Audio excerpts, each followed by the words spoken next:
How cool is that? Holtz Ranger just launched a new distress product, and with that, they bring additional fun to our craft desks.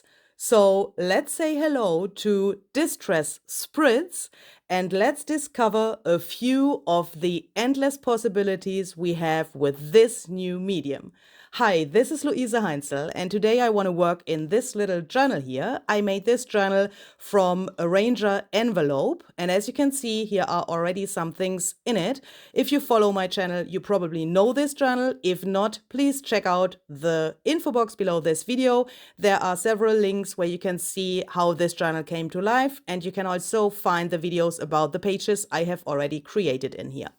So I want to start with a background which is stamped, but which shall become really, really subtle in the end. So I use the bubble stamp by Holtz and Stampers Anonymous here. I want to press this down really irregularly. So as you can see, it's not totally black, even if I have used a really intense black ink pad. But I wanted to have this like really, really in the background for creating some kind of an abstract beach/island. So this is the Distress SPRITZ Walnut Stain. And the Distress SPRITZ is something that fascinates me really, really much. It is a clear liquid which has this shimmer in it, and it's coordinating with the colors from the Ranger palette. So as you could hear from the name Walnut Stain, we know Walnut Stain ink, for example, Walnut Stain oxide ink. So that is a color, the same for the others as well, of course, which is already existing in the Ranger palette. That means if you have these spritz thingies, then you have coordinating colors for your other colors you already perhaps have. And that is really cool because then you can get this shimmery effect in combination with the other colors. And to be honest, this is so cool. I was like, what the heck is this? And normally you would see me making some swatches perhaps first. I mean, if you follow my channel for a longer time, you know when I have a new product, I sit down, oh, excuse me please, and I make swatches to see how the colors come out, to see how the product reacts and so on. It's not such a usual thing for me that I directly take out a journal and work in the journal on the pages and like risking a fail or something. But this time I was so excited that I thought I want to take this out right from the box and, remove the plastic and then just play around and see what this can do. So I spritzed the spritz directly to my stamped background on this white paper. And if you have seen the live on Tim's channel, it's just, a few minutes ago, if you watched the video right after I have uploaded it. So the live was today. The replay link is down below in the description box if you want to watch his live. Then you have probably seen that he spritzes the spritz on top of the other layers. Meaning, for example, first an inky background and some layers with ink or oxide ink and then the spritz. You know me. Sometimes I like to do things in the opposite order. That doesn't mean that I don't like his effects, yeah, but I wanted to know something here. I wanted to know if it is possible to get a really subtle kind of shimmer, and if the spritz shows up even if I spritz oxide ink spray. What am I talking? Oxide spray, holy moly, I'm so excited, over the spritz. And as you can see, the effects are just gorgeous. And for, a grungy person like I am, this is just perfect. I don't say that I don't like the other effects, but this is, I have the feeling it's so harmonious and so like one, just incredible. Another thing that I want to mention here, and perhaps you can see this here already, is that the left side of my spread is a different kind of paper than the right side of my spread. You can see the oxide spray reacts completely different on the left side than it does on the right side. That is because on the left side we have photo paper here with this special, photo surface where you can print really good photos on. And on the right side, it is the back side of my photo paper, meaning it's like normal copy paper. If you know me, if you know my channel, you know my experiments with all of the distress mediums on photo paper. If not, I will link some videos below for you as well, where you can discover this cool stuff. I think that I was the one who has found out that, listen carefully if you haven't heard about it before, that the distress mediums, meaning ink, oxide ink, spray stain, oxide spray, get permanent on photo paper. I have never seen it before. I mean, before I discovered it. So that is a thing. The left side is now permanent. If I would spritz water or whatever, it would not impact the ink and the spray and everything. And on the right side, that's of course a little different because that is normal copy paper. And then when you spritz water or something else, then it would be reactivated. But why have I done this? Because I really love the effects of the distress mediums on photo paper. As you can see, frayed burlap gave me even a little red color, like a really like that looks a little bit like red wine or something. That would not happen if you use the oxide spray on, for example, watercolor cardstock or like normal copy paper or whatever. This only happens on photo paper. And I wanted to know if there's a difference with the spritz on photo paper and normal copy paper. That's why I have chosen this double spread in the journal, so that I could directly see this with this first spread I made. And as you can see, the fossilized amber spritz reacts like completely normal, like on copy paper as well, on the left, on the photo paper. So I cannot see a difference or something. So next, let's create the waves and this little like beach island thingy. It's going to become abstract, but that's exactly what I wanted to have. And if you want to know it really exactly, this is something I want to do in a bigger measurement in my bathroom. Of course, not with Ranger texture paste, because that would not work on a wall, I guess. But has anyone tried texture paste on a wall? If yes, please leave a comment and tell me if that would work. But I want to do it with a different kind of, texture paste that is made for walls. But I want to have something like a beach like this here on my wall. So I thought, why don't I take this chance and try this out with this technique with the spatula?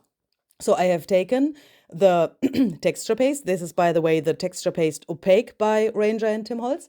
And I have, determined how I want the waves to be, as irregular as possible. And now I'm taking my spatula and I'm dabbing to this area there where the texture paste is really thin, so that it gets in contact with the ink, with the oxide spray, which is under the texture paste, but that would work with ink, of course, as well.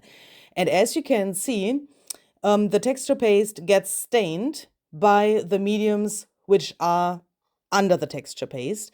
That is a normal thing. I think if you know the texture paste by Ranger, and that is probably the case for other texture pastes as well, from other brands, it gets stained when you have a water soluble or water reactivatable, is that a word, medium under the texture paste. And I really like this effect. There where the texture paste is a little thicker, it stays white. I guess that is because of the photo paper on the left side. You will see later that on the right side, those white areas didn't stay completely white. But that is okay for me. It's an abstract beach. This is fun. I don't care about stained texture paste, but there where it's white, it's a little thicker, and on the right of this line, it's a little thinner. And only on the thinner area, I'm dabbing with my spatula to get a little more texture. I want to have that as an advantage for my further steps. As you can see, there are these little destroyed areas where this red brownish color comes through. That probably happened because my page was still a little bit warm from drying the mediums under the paste with my heat gun, and that made that the texture paste dried really, really quickly. And then I accidentally lifted the paste from the paper, and there came these little holes. But when I first noticed it, I was like, oh my goodness, I want to freak out. No matter what Tim says, but I want to freak my freak right now. Perhaps you know those situations. But then I realized that I really like this effect and that this makes the whole thing more interesting. So I did that on purpose and made more of these little holes on the left side of the spread. Here on the right, you can already see that the paste reacts differently because of the different paper, but the technique is like one and the same. Yeah, I did exactly the same. I first made this little line and then I dabbed to the paper with my, or not to the paper, to the paste with my spatula. What you can't see here in the screen, I'm sorry, my hand is out of the screen. When I had removed the texture paste where it was, for my taste, a little bit too thick, I just have put that to my hand so that I don't have to put that back into the jar or into my trash can. Yeah, but here you can see I'm taking it off just from my hand so that I can still use it, because as soon as you touch the paper and the mediums below, the paste, as soon as the paste touches the mediums, that's what I'm trying to say, it gets stained on your spatula already a little bit. And it's not a good idea to put that then back into the jar. So that is my little trick with my hand, so that I can put it to my hand. And then, you have to be a little quick so that the paste doesn't dry on your hand. I mean, that would not make problems to your hand, but then the paste is ruined. Do you know what I mean? So you have to use it quickly after putting it to your hand. It's just like a little parking lot, I think is the word, for the paste, so that I don't have to clean the spatula every single time.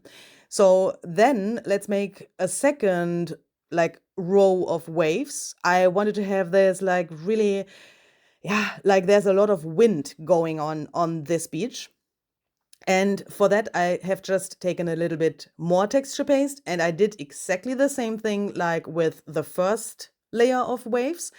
This time, I tried to make this a tiny little bit thicker there where the edge of the waves are, because I thought that with more layers, we can build up more texture, and I wanted to try what I like better, if this edge of the wave is a little thinner or like here a little thicker. I have, to be really honest, like nearly never done this before. I had another try also in this journal before I did this with the same idea, the same technique, like, also a beach and all of that, a little different arrangement on the page. But then I ended up that I didn't like the page, and this is my second attempt on doing this technique. So what I'm trying to say is, I have the feeling that this looks at first glance a little difficult. I don't know why I think that. That's probably because I like this effect so much. I don't know. I was a little surprised about myself that this was so easy, because, it's always like personal preference if you like something or not. If you are not this kind of, mixed media, blah, blah, blah person, then you perhaps don't like this. But what I'm trying to say is, don't be scared about this technique. Just try this out and do it without thinking. That's what I have done here, and that was the easiest thing ever. I don't know why, but it was just so easy, and this is definitely not the last time I will play around with this technique, because you can get a really cool mixed media piece within seconds, and I really love that. So let's give those waves a little more dimension with some shadows. I am using the Distress Crayon Scorched Timber here because it has this, like, really muddy greenish undertone in it, and I thought that fits really well to the rest of the colors we have on the page here. I would not use black for the shadows. If you follow me for a longer time, you know in the past I have always used black, like a Stabilo All Pen or something like that, or a black suit crayon or something else which is black. And then I have learned that shadows are never black. So if you want to hear my opinion, use something brownish or even something that has a color. Yeah, you could even make a shadow with blue or something that would probably look nice here as well with this beach theme. But don't use black, because then you have a shadow, but the whole thing stands out somehow unrealistically from the page. I don't know if that makes sense, but try it out. I was really surprised when I learned that. So I make the shadows here for all of those areas where I have a ton of texture. It is a little hard to see in the camera here, but hopefully you can see the edge of the waves, and that is exactly where I put my shadows. And I just take this little blending tool to blend the crayon. Works just wonderfully on the texture paste. And now let's give the waves a little more color and let's bring out the texture a little bit more. So for that, I have used the weathered wood spritz here and a water brush. This is nearly empty. You could also use a normal brush. I just had this at hand and I wanted to go on. I was excited and, you know, because of that, I used this brush, but you could use a normal brush as well. I have also put a little bit of normal water into my palette there to be able to blend this first layer of the spritz a little more. And as you can see, you can do several different things with this new medium. And as you can also see, I mean, this is not a technique video. Yeah, this is not like you can do this and this and this and that, and you have to do this and this and this and that, and you have to have this and this and this and that in mind. This is a process video, how I created this spread. And if you want to have more detailed and probably more organized information about the new product, then please watch Tim's video. As I said, the link is down below in the description box. There he explains, of course, the different possibilities you have with the spritz. This is more, yeah, you know, discovering this medium for the first time. As I said, I haven't made swatches or something like that. I have just taken this and played around. And that was this time my way of discovering this product. And I'm not totally sure what I like better, watching a technique video first and listen to someone who has the perfect knowledge about this product and listening to what he says and then try out the techniques he shows, or discovering a product this way, like I do it here. I am not so sure yet what I like better, but this was so much fun. And what I also experienced with this way of using a product for the first time is that this phenomenon of Ranger products is like even bigger than I thought before, because you can't do anything wrong with this. Yeah, so I mean, I have used the spritz first and then added the oxide spray. Is my page a fail? No. Tim said use the ink layer first and then spritz the spritz on top. Nice. But is there a fail, or is there something that is wrong? No, it isn't. And that is the cool thing about Ranger products. It fascinates me like every single time I use those products, because you can play around and nearly nothing can go wrong. I mean, if you would throw the page into fire, of course, then you would have a problem. But if you know, I don't mean that bad, but if you turn on your brain a little bit and think what would be normal and what would be logic, then you can't do anything wrong. And that is so cool because this whole thing feels like freedom when you do this, and it's like meditation when you add this and when you can watch what happens there. And especially with those textured areas here, this was so fascinating to see what this medium does. So as you can see, I am applying this here, and then I blend this a little bit with my brush, and I will add a second layer in a second. But for this first layer, I wanted to have, I'm sorry, like this, you know, to be honest, I was a little careful because until this moment, I didn't know how it will look when it's dry. So that was also a reason why I applied this a little carefully and not too much. And I wanted to have a subtle shimmer in the end and not too much of the spritz product. But of course, you can layer this stuff and build it up. And if you want to have more of the shimmer, then just add more. So that is cool, isn't it? So you have so many possibilities, even in the middle of the process. And that is what I really, really like. So here I have chosen another color for the other waves. That was peeled paint, I guess. I'm hoping that that was right, but you have just seen it in the screen. I thought that fits really, really nicely to the other colors, and I wanted to have the different layers of the waves also a little in different colors, but of course matching colors. And here I do it exactly the same. I take my brush and then the spritz, apply it with the brush, and then blend it with a little bit of water.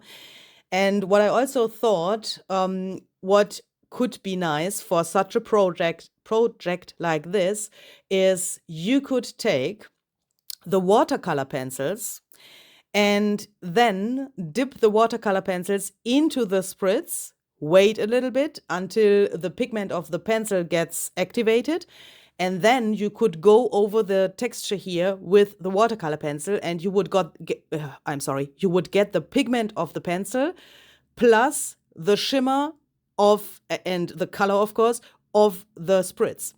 And that is something that I will definitely try out. I had several thoughts and a little discussion with myself during this process here because I thought that could be a really, really nice thing for this project as well. But then I stopped myself a little bit because I wanted to see on this spread here how this pure product reacts and what it can do when I use it directly from the bottle like it is, without mixing it, without adding, like, for example, the pigment of the watercolor pencil. Do you know what I mean? So I wanted to have this pure impression that it can give to get a first idea about this whole thing.